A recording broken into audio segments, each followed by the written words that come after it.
Anonymous Pinoy Confessions, Champorado. Ito yung sekreto ko na hindi ko masabi kahit kanino.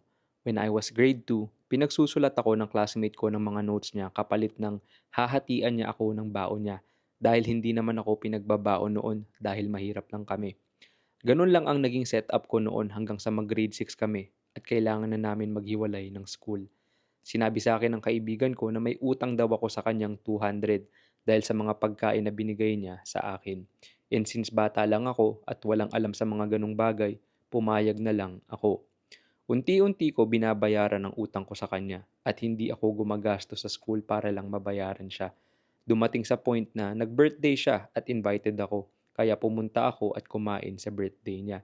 Kinabukasan, sinabi niya sa akin na naging 300 na ang utang ko sa kanya dahil pinakain niya raw ako sa birthday niya.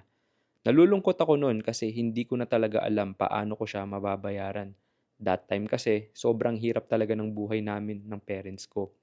May time noon na sobrang ginigipit na niya talaga ako at hindi na ako nakapagpigil.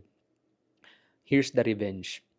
Palagi kasi ako nandoon sa bahay nila para gawin ang mga notes niya. Maganda kasi ang sulat ko at maayos.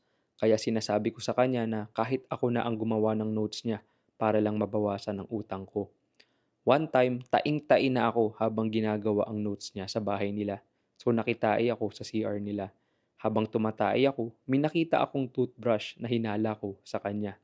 Hindi ko pa nabubuhusan yung tae ko. Kinuha ko yung toothbrush niya at nilubog ko sa malatsampurado kong tae.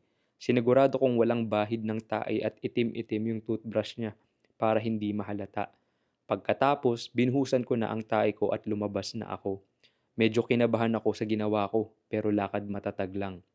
Nung makita ko siya, sinabi ko sa kanya na ang dumi ng ngipin niya at kailangan niya kako mag-toothbrush. Sabi ko, sasamahan ko siya mag-toothbrush para hindi siya matakot sa CR.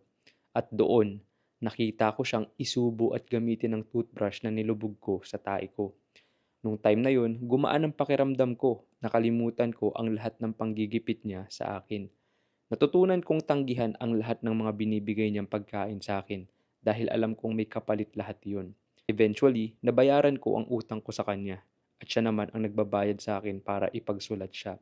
Patawad at naging parte ako ng worst childhood memory mo nang hindi mo alam. Hehe.